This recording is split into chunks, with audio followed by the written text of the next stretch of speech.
What's up, everybody? Cinephile Mike here, and I'm so happy to be joined by writer and director Gregory J.M. Kasunich to discuss the award-winning dark comedy Meeting Your Maker. Making its way to the Oscar-qualifying HollyShorts Film Festival, the film follows Otis, a beloved children's television puppet who experiences an existential crisis on the eve of his 300th episode. Meeting Your Maker has already earned multiple screenplay awards, including the Grand Jury Prize for Best Narrative Short at the Dallas International Film Festival. Gregory, thank you so much for taking the time to chat with me today. Yeah, thanks for having me. Excited to be here. So the film, it's such a unique premise. A children's television puppet questioning his purpose. Where did this idea come from, and what made puppetry feel like the right way to explore those bigger themes of identity and creative burnout? Yeah, it's a great question. I think there's something ironic and funny about a puppet complaining that he doesn't have free will, I think that, the idea really came from, it started, I've been thinking about puppetry for a long time. It's something that I've always been a fan of, and I've always loved, like the Muppets. And I grew up watching Mr. Rogers' Neighborhood, and Fred Rogers does all those puppets. And Yep, same. I'm also a big fan of like the Bob Baker Marionette Theater here in LA, and they do puppets. And so like it's just always been like a medium that I've appreciated and been a fan of. And so I wanted to do something with puppets for a long time, and it's been percolating in the back of my mind. And it wasn't until the fires in Los Angeles started at the top of last year, if you remember. There were, these fires that ripped through Altadena and the Palisades. And, I'm sitting there in my home in the Valley, and I'm reading articles about AI coming for our jobs, mergers in studios. So like jobs, people are being laid off left and right. I'm seeing that PBS is becoming defunded, which is what Mr. Rogers and Sesame Street was on, and I'm just, looking at this career that I've built in film, and I'm wondering, like, does it matter? Does what we do matter? If it can be offloaded to a machine, if studios are finishing films and shelving them, so I think it was just all of the anxieties and feelings that I had about, like, where we were going as a community of filmmakers, that I kind of coalesced with that idea of exploring big ideas with puppets. And I think that was the aha moment of, wow, I'd really like to talk about this stuff, these feelings that I'm feeling, these feelings that I know a lot of my friends and colleagues are feeling. Yeah. But how do I do it in a way that's not, pretentious or, self-loathing? Like, how can I do it in a way that really you can find your way to it? And I think that was through puppetry. Nice. And so I want to talk about your collaboration with Amanda Maddock, because she designed and performed Otis, and his expressions and movements communicate so much without really being overly exaggerated. So what was your collaboration like, and working together and with Jonathan to build Otis as the protagonist for your short? Yeah, I mean, Amanda Maddock is an absolute rock star, and we were so lucky to get her. When we first approached her, we were like, "Hey, we just want advice from you." Like, she's worked with Henson, she's worked with Coldplay, she's worked with all puppets in all different facets, and she's toured the world doing puppetry stuff. And she was like, "Yeah, I'm happy to, like, just sort of consult." And then she read the script, and she's like, "Okay, this is pretty good." And then we're like, "Well, could you maybe help us design Otis?" And she's like, "Okay, yeah, I have some ideas." And then we're like, "Well, do you think you could probably, like, puppeteer Otis?" And she's like, "Okay, maybe," and just like we like slowly roped her into the project. And I think everything was so much better because of it. Like, she brought so much to Otis, and she taught me, like, what kind of gear you need, and you need monitors, and how to, like, all these different carts so she can roll around in the world. And she can really work with Jonathan to, like, teach him the basics of puppetry and how to, like, work with Otis. And then on set, she was literally, like, tucked underneath Jonathan's body, puppeteering Otis, while Jonathan was in this on set. So she was an absolute rock star. And she really brought Otis to life, and improvised with Jonathan, and they would have jokes and all of that. So yeah, she was great. And what I enjoyed is both Otis and the puppeteer, Jonathan's character, they're wrestling with similar feelings of exhaustion and purpose, and they're really these reflections of one another. So how, I mean, I assume it was very important, but how did you go about making sure you walked these two lines equally without one kind of overtaking the other? Yeah, that's a good question. I mean, I think from the beginning that was the reason for making the movie, right? It's like, okay, I want to do puppetry. I want to talk about burnout and identity and self-worth and all that stuff. But like, how do I do it in a way where it's not just one thing? It's something more, without giving away too much of the film. I think I was always cognizant of, it's in the script, it's like, the puppet does this and then we see this. And so as we were going through those moments, I was like, okay, well, let's do a pass. Let's do the Otis pass, and then let's do the second pass. And making sure that the visual language was a little different. Everything in the Otis world is very like, on rails. It's all on, dollies or Steadicam, or it's on a tripod. We're very kind of presenting the world the way that he sees the world, and then when we kind of start looking at it from the different perspective, everything is handheld and everything is raw and emotional and untethered. And so really just making sure that like we were designing visual language so that the audience knew that these were different things, but also the same thing. Right. And then it's also walking that line. And how'd you make sure because this is a comedy and there are a lot of laugh out loud moments, and I was laughing right along with them. But then there are these bigger existential ones that are really traumatic in many ways. Um, did you ever find as you were going through that you were leaning one way or the other, or wanted to make sure you kind of balance them? Yeah, absolutely. I mean, we always wanted to make sure that there was a balance. But they say like you write a movie three times, like Yeah. one when you write the script, one when you shoot it, and one when you edit it. Well, I think we wrote this movie like 20 times. Like it was one when we wrote it, and then one when we were improvising, and then one where we're in the edit. So Matthew Bauer came on and cut this film, and we made him cut it many, many different ways. There was a shorter version that just felt like we weren't earning, the emotion. There was a longer version that just felt a little indulgent and had some stuff that we had to cut out.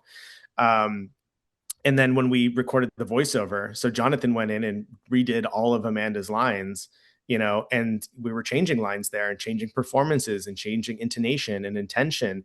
And so it was this constant sort of molding, like in a way that I had never done before. Cause usually it's like you have your performance and you're picking your performance in the edit.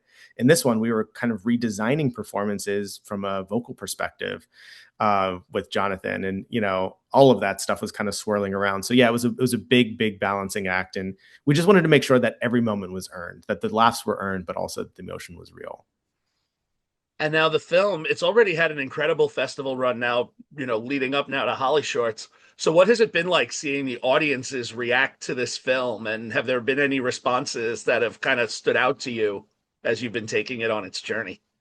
It's been probably one of the most rewarding experiences of my life. Like it's a really personal movie. It's about my own fears and anxieties, and like about like my identity and how I feel. And obviously it's put through the lens of puppetry and kind of explored in that way. But the fact that people are responding to it, the people are coming up to me with tears in their eyes, talking about like, their experience with, puppets growing up, or feelings that they've had about what their career is, even if it has nothing to do with the arts or film or anything like that. Or just, people who have lost people and are talking about, the message of what the film is. And hopefully, at the end of the day, you watch it and you take away this idea of like, find the fun, keep going to, whatever it is that keeps you going, find that thing and pursue that. So it's been really rewarding. And I'll tell you the truth. Like I didn't think people were going to respond to this. I was like, it's too weird. Really? It's too sincere. It's too personal. It's, what I mean? Like I was Right. very, very, very like afraid to release it. I was like, if it's like kind of showing like, pictures, baby pictures or something, you're like, I don't want to, people to see this. And but it's just reminded me that like we're all part of a community and we're all feeling these feelings and experiencing these things. And so it actually has been kind of like healing for me too. It feels like a big warm hug from the audience, that I'm getting, and I really appreciate it. Yeah. I mean, it resonated with me in several different ways, and that's not the part here. I can talk about that off camera, but so one of the things you said, I want to go back to something you said in the beginning when you were, the idea came from this wildfire starting talking with your friends, and One thing I loved in the design is Otis and the way that his mannerisms go, and even the look, right? Like the sweater vest and the costumes he wears are very similar to the way that Jonathan's character, the puppeteer, is dressed and the look. So, on a little bit more of a fun question to ask you, um, if your Muppet puppet was being designed, what would it look like? What clothing would it be wearing? What features would it have? Yeah, yeah, we good call on noticing, those little things with Otis. Like we tried to make Otis's eyes look a little bit like Jonathan's eyes, and Yep, Jonathan had this like Argyle sweater vest, and we were like, we have to yep, find one of those for Otis. So like you clocked it for sure. Like we wanted yep. to bring them, into harmony. What would mine look like? I mean, it would probably have, glasses. It would probably be wearing some sort of blazer. Like, I don't know. I feel like maybe have you ever seen like Skeeter from the Muppets? Yes. Kind of nerdy, but kind of like well intentioned. I think I'd probably be closer to that. It's just a fun one. So, as you look back on, making Meeting Your Maker, and we didn't even talk about that title, but that title is so layered in so many beautiful ways. What would you say is one best practice that you picked up that you look forward to carrying into future projects you're going to work on? And was there a learning curve that you learned that changed how you'll approach things moving forward? Absolutely. Like I mean, I learned so much about puppetry and how to not just do it, but do it successfully, meaning like hiring the right people, trusting the right team. We also have like original music and like, puppets are singing and dancing. And so there was just so much stuff and then also like Otis moving through the world, not just on the stage, that he's actually just walking down the street. And Yep. so like, in terms of best practices, I mean, this has been true for my whole career, but like hire the right people, find your team. I always talk about, ask questions, empower people. You're there, my hope is to like lead the vision, but really trust all of my collaborators at every stage of the process and really just, trust the sort of mystery of filmmaking where like you set off to make one thing, but slowly it becomes the thing that it wants to be. So I really do hope to continue to work with puppetry and different aspects, as I continue my filmmaking journey. And any learning curves or things you might try to veer past? I mean, definitely like have enough monitors for all your puppeteers. That's like a big one. Like they need to see what they're doing. And at one point we're like, can you guys like share a monitor? And they're like, we can, but it's not ideal. Like things like that. Um, I mean, we built that entire set, the entire puppet set, and had to be up on stilts and Right. just sort of all the logistics and just giving time to the art team to really build that world, which they just had just about enough time, but like giving more time for that and yeah, just like I think having time to explore. Amanda said it best when she said like every shot with a puppet is a special effect shot. Mm. And so you're like, oh, like if you want him to like throw a bottle, right? Like he does, like you have to rig that. If you want him to do a certain thing or have something happen to him, like all of those are special effects and special rigs. And we built multiple Otises for the project. So yeah, lots of learning and lots of things that I would take with me as I continue to make stuff with puppets, hopefully. It's almost like this was your audition for the next Muppet special or the next Muppet short. Put me in, coach. Yeah, I mean, I love I watched the revival. I don't know if you saw it. Not yet. I haven't seen the revival yet. It's wonderful with Sabrina Carpenter, and I love those characters, and I love exactly when you ask about like what would be your puppet. Like I feel like we're all reflected in a different Muppet and a different character, and yeah, I think I'm ready. Let's do it. I mean, you really created a fun world that I would have liked to have seen more either episodes of Yappy Hour or even how they got to there. So it's a beautiful world that you created, and I truly enjoyed spending some time there. And I want to ask you, when audiences finish meeting your maker, what's one feeling or idea you hope stays with them after the credits roll? Yeah, I mean, I kind of mentioned this a little earlier, but it's I really just want people to know that they matter, that what they're doing matters. It doesn't matter if they don't see it or don't feel it. Whether you're burnt out, whether you're tired of your profession, whether you wonder if your boss cares or your spouse cares or your kids care or like the fact that you're out there and you're doing something and you're using your gifts and your voice and your time to make something in this world, or do something with your time, I think that that matters. And so like whatever it is that you need to do to keep going, whether that's walk away from that thing and find something new, or re-engage with the spark that got you going, like keep going. Nice.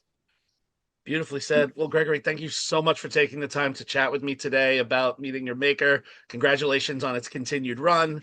Everyone that's watching here, if you're attending the HollyShorts Film Festival, I will include information below in the notes on how you can get tickets to the screening, as well as social media information for the film and the team. If you enjoyed today's interview, don't forget to like the video and subscribe to the channel. And also check out my website, cinephilemike.com, for more filmmaker interviews, festival coverage, and other great spoiler-free cinematic content. But until next time, this is Cinephile Mike reminding you to take a break and watch something new. Gregory, thank you so much. Thank you.